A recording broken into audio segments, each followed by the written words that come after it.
শিক্ষার্থীদের শহীদী মার্চ রূপ নিল জনসমুদ্রে। আন্দোলনে নিহতদের শ্রদ্ধায় স্মরণ, দেশ গড়ার দীপ্ত স্লোগানে মুখরিত রাজপথ। আমরা সবাই মিলে এই বাংলাদেশকে সংস্কার করব, গড়ে তুলব একটি মানবিক বাংলাদেশ। আগে যে নৈরাজ্যতা দেশে ছিল সেই নৈরাজ্যতা আর কখনো হতে দেওয়া হবে না। শেখ হাসিনাকে দেশে এনে বিচার করা হবে, পিটিআইকে বললেন ডক্টর ইউনূস। বাংলাদেশের অভ্যন্তরীণ বিষয়ে নাক না গলানোর পরামর্শ। এবং আরব আমিরাতে লটারি জিতে ভাগ্য ফিরল ৩৬ প্রবাসী, প্রতিষ্ঠিত হয়ে অবদান রাখতে চান দেশের জন্য। স্বাগত জানাচ্ছি প্রবাস সংবাদে, সঙ্গে আছি আমি আহসান হাবিব। দেখছিলেন বসুন্ধরাটি সংবাদ শিরোনাম। এবারে বিস্তারিত সংবাদ। স্বৈরাচারী সরকার পতনের মাস পূর্তিতে বৈষম্য বিরোধী শিক্ষার্থীদের শহীদী মার্চ কর্মসূচির রূপ নেয় জনসমুদ্রে। বৃহস্পতিবার বিকেল ৩টায় ঢাকা বিশ্ববিদ্যালয়ের রাজু ভাস্কর্য থেকে শুরু হওয়া ওই মিছিলে সামিল হয় বিভিন্ন শ্রেণী পেশার মানুষ। রক্তক্ষয়ী আন্দোলনে হারানো সহযাত্রীদের স্মরণে যাদের চোখে জ্বলে ওঠে নতুন দিনের স্বপ্ন, কণ্ঠে ছিল তারুণ্যের বলিষ্ঠ উচ্চারণ। ৩:৩০ নাগাদ শুরু হয় শহীদী মার্চ। রাজু ভাস্কর্য থেকে শুরু হয়ে নীলক্ষেত, নিউ মার্কেট, মানিক মিয়া অ্যাভিনিউ, ফার্মগেট, বাংলা মোটর হয়ে কেন্দ্রীয় শহীদ মিনারে এসে শেষ হয়। এই পুরো যাত্রাপথে ছাত্র জনতার মুখে ছিল নানা স্লোগান। শহীদ মিনার প্রাঙ্গণে শহীদী মার্চকে স্বাগত জানাতে আগে থেকেই হাজির হন ছাত্র জনতা সহ নানা শ্রেণী পেশার মানুষ। শহীদী মার্চে অংশ নিতে আসেন জুলাই আন্দোলনে স্বজন হারানো অনেকেই।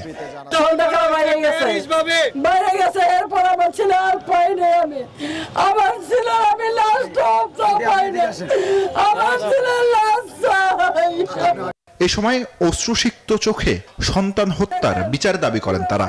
সরকারের যে ব্যবস্থা কাঠামো ছিল তাদেরকে সবার আইনের আওতায় নিয়ে আসা হোক, দ্রুততম শাস্তির দেওয়া হোক। অন্ততপক্ষে একটি মায়ের কথা চিন্তা করে হলেও আপনারা এই লাশটিকে তোলার ব্যবস্থা করুন।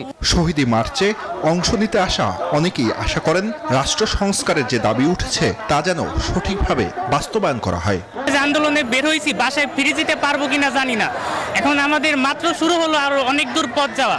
এত দ্রুত তো কোনো কিছু করা যায় না, সরকারকে অবশ্যই সময় দিতে হবে। এই বিজয় সারা বাংলাদেশের জন্য, এই বিজয়কে আমরা ইনশাআল্লাহ অক্ষুণ্ণ রাখবো। শহীদী মার্চ শেষে শহীদ মিনারে কথা বলেন বৈষম্য বিরোধী ছাত্র আন্দোলনের সমন্বয়ক সার্জিস আলম। ফ্যাসিস্টদের দোসর হওয়ার চেষ্টা করা হলে ছাত্র জনতা তাদের প্রতিহত করবে। কোনো চাঁদাবাজ, ক্ষমতার অপদখলকারী ও সিন্ডিকেটদের অবস্থান এদেশে হবে না।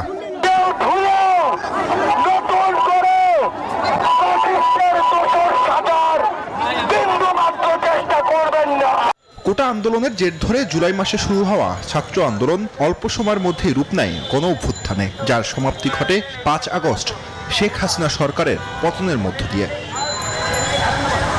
জুবায়ের সানি, নিউজ 24, ঢাকা। ফ্যাসিবাদী পরাজিত শক্তির বিরুদ্ধে জুলাই গণহত্যার বিচার না হওয়া পর্যন্ত তাদের পুনর্বাসনের সুযোগ নেই বলে জানিয়েছেন যুব ও ক্রীড়া উপদেষ্টা আসিফ মাহমুদ। উপদেষ্টা পরিষদের বৈঠক শেষে ব্রিফিংয়ে কথা জানান তিনি। প্রধান উপদেষ্টা ডক্টর মোহাম্মদ ইউনূসের সভাপতিত্বে উপদেষ্টা পরিষদের সভায় গণভবনকে জাদুঘর করারও সিদ্ধান্ত হয়। স্বৈরাচার শেখ হাসিনা পদত্যাগ করে দেশ ছাড়েন ৫ আগস্ট। পতন হয় আওয়ামী সরকারের ১৬ বছরের দীর্ঘ শাসনের। গণদাবিতে গঠিত হয় অন্তর্বর্তীকালীন ইউনূস সরকার। এক মাস পূর্তির দিনে প্রধান উপদেষ্টা ডক্টর মোহাম্মদ ইউনূসের সভাপতিত্বে উপদেষ্টা পরিষদের সভা অনুষ্ঠিত হয়। সিদ্ধান্ত হয় ফ্যাসিবাদী দলের রাজনীতি নিয়ে। যেহেতু আমরা ছাত্র জনতার অভ্যুত্থানের ভিত্তিতে গঠিত একটি সরকার, আমরা মনে করি বিচারের আগ পর্যন্ত, সম্পূর্ণ বিচার নিশ্চিত না হওয়া পর্যন্ত ফ্যাসিবাদীদের পুনর্বাসনের আর কোনো সুযোগ নেই।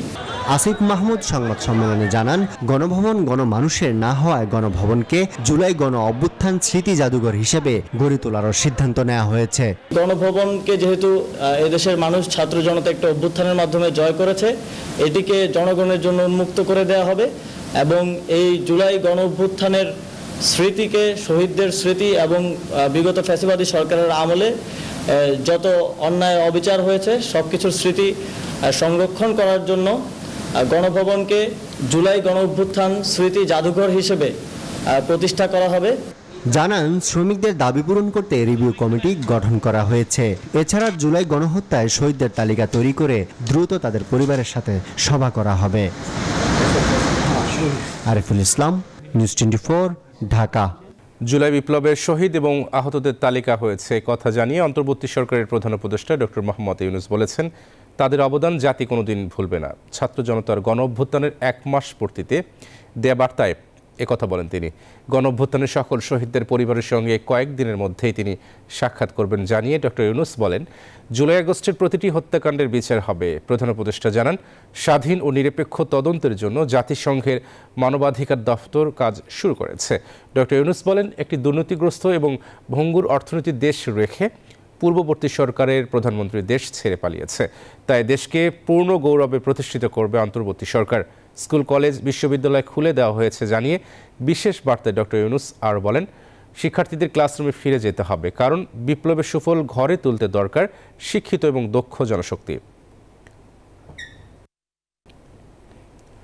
ঢাকা সেনানিবাসের শিখা নির্মাণে ফুল দিয়ে মুক্তিযুদ্ধের শহীদ সশস্ত্র বাহিনীর বীর সদস্যদের প্রতি শ্রদ্ধা নিবেদন করেছেন অন্তর্বর্তী সরকারের প্রধান উপদেষ্টা ডক্টর মোহাম্মদ ইউনূস।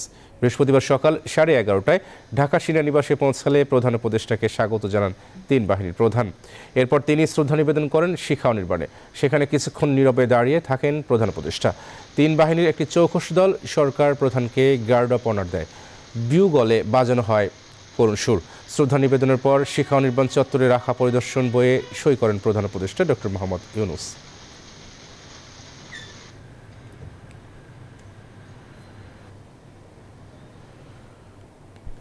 শেখ হাসিনাকে ফিরিয়ে এনে সবার সামনে বিচার করা হবে বলে মন্তব্য করেছেন অন্তর্বর্তী সরকারের প্রধান উপদেষ্টা ডক্টর ইউনূস।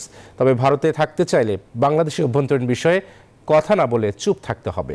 ভারতীয় গণমাধ্যম পিটিআইকে তিনি জানান, প্রত্যর্পণের অনুরোধ না জানানো পর্যন্ত তার মন্তব্য দুদেশের সম্পর্ক নষ্ট করবে।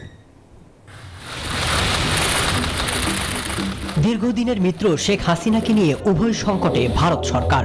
যুক্তরাজ্য, যুক্তরাষ্ট্র, সংযুক্ত আরব আমিরাত সহ কয়েকটি দেশে তার আশ্রয় পাবার চেষ্টা এখন পর্যন্ত ব্যর্থ। ভারতে অল্প সময়ে আশ্রয় চাওয়া হলেও পার হয়েছে দীর্ঘ 1 মাস। গণ অভ্যুত্থানে দেশ ছেড়ে পালালেও ভারতে বসে বাংলাদেশের অভ্যন্তরীণ বিষয়ে কলকাঠি নাড়ার অভিযোগ উঠেছে শেখ হাসিনার বিরুদ্ধে। এমন অবস্থায় শেখ হাসিনা যদি ভারতে থাকতে চায় তবে তাকে চুপ থাকার পরামর্শ দিলেন ডক্টর মোহাম্মদ ইউনূস। পিটিআইকে তিনি জানান, দুদেশের সম্পর্কে যাতে প্রভাব না পড়ে এমন মন্তব্য করা থেকে তাকে বিরত থাকতে হবে। শুধু তাই নয়, শেখ হাসিনাকে দেশে এনে বিচারের মুখোমুখি করা হবে বলেও তিনি মন্তব্য করেন। সেই সাথে নয়াদিল্লিকে আওয়ামী লীগ ছাড়া দেশের অন্য সব রাজনৈতিক দলকে ইসলামপন্থী হিসেবে আখ্যায়িত করা বন্ধ করার আহ্বান জানান। Bangladesh doesn't have any politics left. I mean, there's only one party which is active and occupy everything. এদিকে শেখ হাসিনাকে প্রত্যর্পণ চুক্তির আওতায় দেশে ফেরানোর দাবি যখন জোরালো হচ্ছে, তখন দীর্ঘদিনের মিত্র শেখ হাসিনাকে নিয়ে উভয় সংকটে ভারত সরকার। বিশ্লেষকরা এও বলছেন, হাসিনাকে ফেরত দিতে ভারত অস্বীকৃতি জানালে বাংলাদেশের বিশ্বাস আর বন্ধুত্ব উভয়ে হারাবে নয়াদিল্লি। মাসুদ রানা, নিউজ 24। ছিলেন সাধারণ প্রবাসী, অথচ মাত্র একদিনের ব্যবধানে হয়ে গেলেন কোটিপতি। শুনতে অবাক লাগলো, আবুধাবির বিগ টিকিট কিনে ভাগ্য সুপ্রসন্ন হয়েছে 36 প্রবাসীর। 20 বছর আশা পূরণ না হলেও এসব প্রবাসীর এখন চোখে মুখে স্বপ্ন প্রতিষ্ঠিত হয়ে দেশের জন্য অবদান রাখতে চান। মামুন মাহিনের রিপোর্ট। রাতারাতি কোটিপতি হয়ে যাওয়ার মতো স্বপ্ন পূরণ হলো আমিরাতের আল আইন প্রবাসী নূর মিয়া সহ মোট 36 জন প্রবাসীর। আবুধাবির big ticket lottery raffle draw জিতে এই স্বপ্ন পূরণ হয়েছে তাদের। 1-2 মিলিয়ন নয়, রাতারাতি বনে গিয়েছে 15 মিলিয়ন দিরহামের মালিক। বাংলাদেশি মুদ্রায় যা দাঁড়ায় প্রায় 50 কোটি টাকা। 5 বছর আগে থেকে 36 জন মিলে গ্রুপ হয়ে আবুধাবির বিগ টিকিট লটারি ক্রয় করে আসছিলেন। ভাগ্য সায় না দিলেও হার মানেননি কেউ। অবশেষে ভাগ্য তাদের সুপ্রসন্ন হয়েছে। এই মাসে আমার নামটা দিয়ে বিগ টিকিট ক্রয় করছে, ক্রয় করার পর এখন আমার নামে মিলছে। 23 বছর বিদেশ হয়ে গেছে, তেমন কিছু করতে পারিনি, শুধু আছি। আর এখন তো নসিবটা আসলে মহান সৃষ্টিকর্তার উপরেই। এখন আর এমন কোন অনুভূতি নেই কিছু ব্যবসা যেখানে করবো। লটারি কেনার টাকায় অংশগ্রহণের উপর ভিত্তি করে বন্টন করা হবে। সেই হিসেবে আমিরাতের 1 দিরহামে প্রতিজন পাচ্ছেন 14,000 দিরহাম। আমার অনেক ভালো লাগতেছে। আমি 25 টাকা দিয়ে জয়েন করছি, প্রায় বাংলার 1,25,00,000 টাকার মতো পাবো। যে 10 টাকা দিছে সে 1,40,000 দিরহাম নেবে, যে 20 টাকা দিছে 2,80,000 দিরহাম করে নেবে, মানে 1 টাকা কনভার্ট করলে 1 দিরহামে এখন সেটা 14,000 দিরহামে পরিণত হয়েছে আর কি। হিসাবে আমি ক্যালকুলেটর মারলে আমি প্রায় 7 লাখ দিরহামের মতো। 7 লাখ দিরহাম অনুযায়ী বাংলাদেশি টাকায় হয় 2,30,00,000 প্লাস এরকম। বিজয়ীদের কেউ নিজেদের প্রতিষ্ঠিত করতে, আবার কেউ বা পাশাপাশি করতে চান মানবতার কাজ। Desk report, news 24। বিএনপি ক্ষমতায় আসলে প্রবাসীদের লাশ বিনা খরচে দেশে পাঠানো হবে বলে জানিয়েছেন সৌদি আরব পশ্চিমাঞ্চল বিএনপির আহ্বায়ক কমিটির নেতৃবৃন্দ। সৌদি আরবের পশ্চিমাঞ্চলে কর্মরত রিপোর্টার্স অ্যাসোসিয়েশন সৌদি আরবের সাংবাদিকদের সাথে মতবিনিময়কালে এ কথা বলেন তারা। এছাড়া প্রবাসীদের দ্রুত সময়ে পাসপোর্ট নবায়ন, ই পাসপোর্ট ও জাতীয় পরিচয়পত্র এবং প্রবাসীদের বিভিন্ন সমস্যা সবার আগে বিবেচনায় আনা হবে বলেও জানান তারা। দেশের সংকটকালীন পরিস্থিতি মোকাবেলায় রিজার্ভ বৃদ্ধিতে বিশ্বের বিভিন্ন দেশে অবস্থানরত প্রবাসীদেরও বৈধ পথে রেমিটেন্স পাঠানোর অনুরোধ জানান কমিটির নেতৃবৃন্দ। সিডনির মিন্টুতে বাংলাদেশের বানভাসীদের জন্য তহবিল সংগ্রহ করেছেন জাহাঙ্গীরনগর বিশ্ববিদ্যালয়ের প্রাক্তন শিক্ষার্থীরা। জাবিয়ানদের পাশাপাশি তহবিল সংগ্রহে অংশ নেন এলাকাবাসী। তহবিল সংগ্রহে নেওয়া হয় নানা পদক্ষেপ, সেই সাথে বানভাসী মানুষের পাশে দাঁড়াতে প্রবাসীদের অনুরোধ জানান সংশ্লিষ্টরা।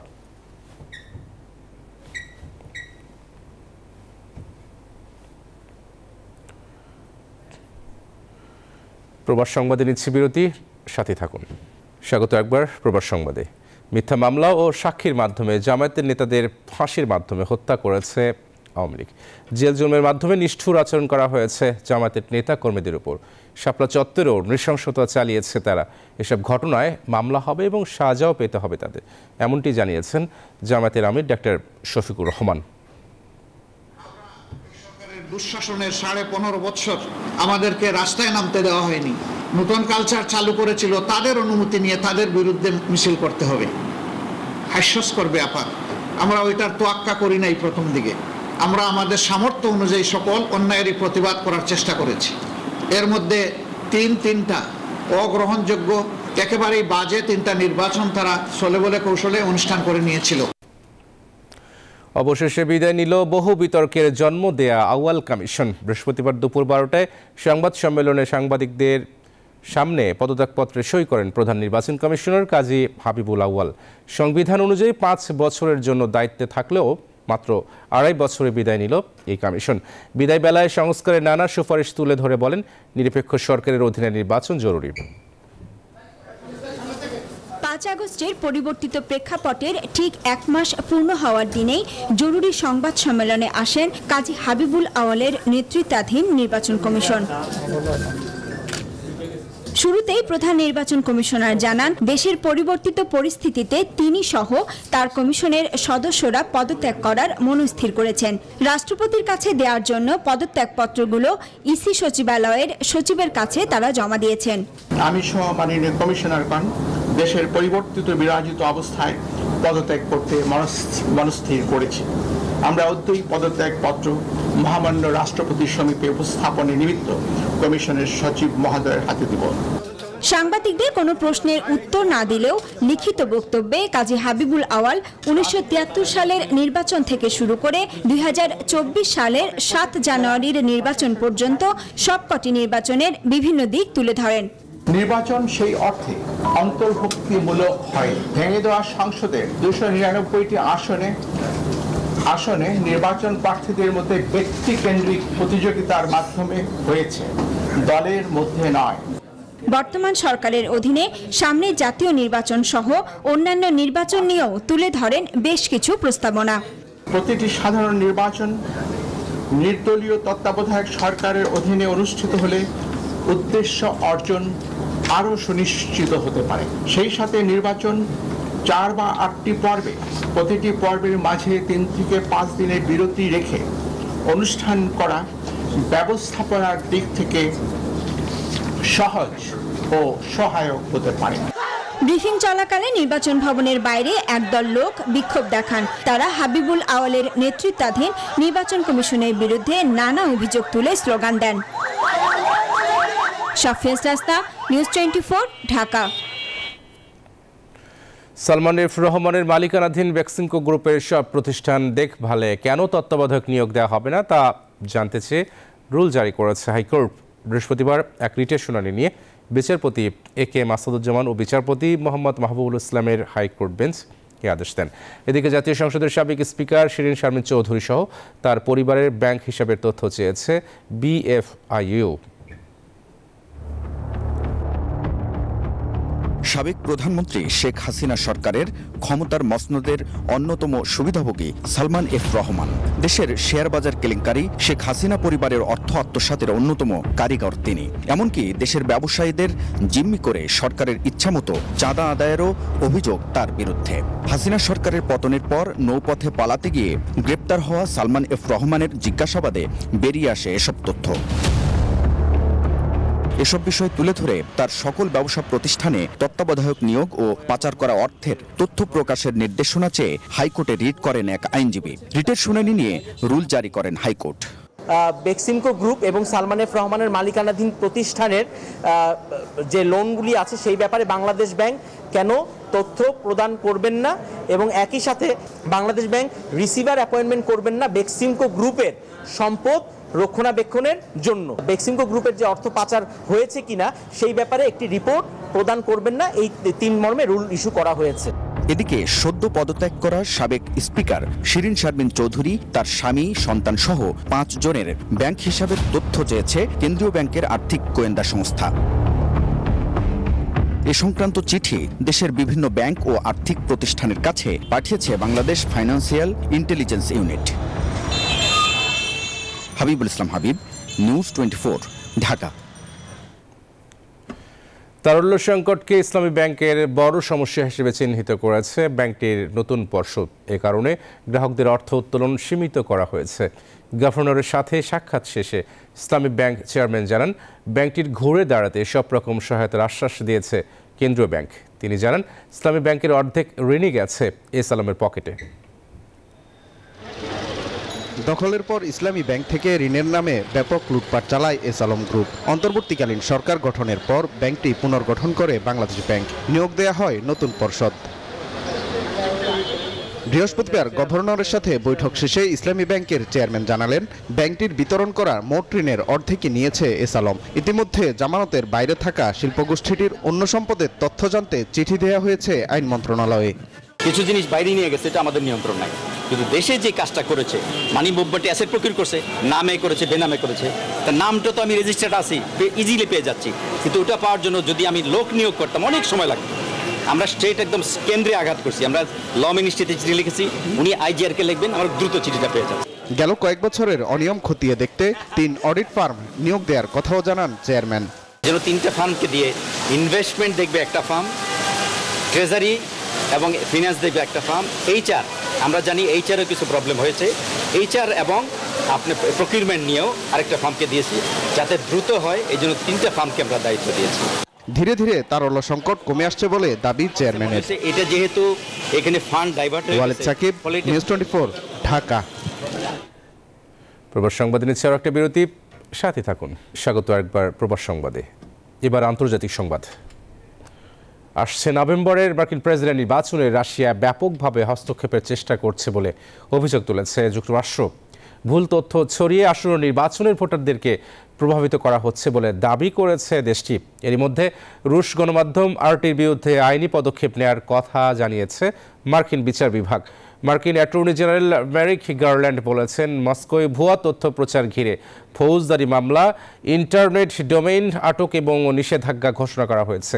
গুপ্তচর বৃত্তি, অর্থ পাচারের মতো অপরাধে জড়িত থাকার অভিযোগে RTর 2 সাংবাদিকের শাস্তির অনুমোদন দিয়েছে ওয়াশিংটন। তবে নিজেদের উপর আনা অভিযোগের বিষয়ে তাৎক্ষণিক কোনো প্রতিক্রিয়া জানায়নি RT।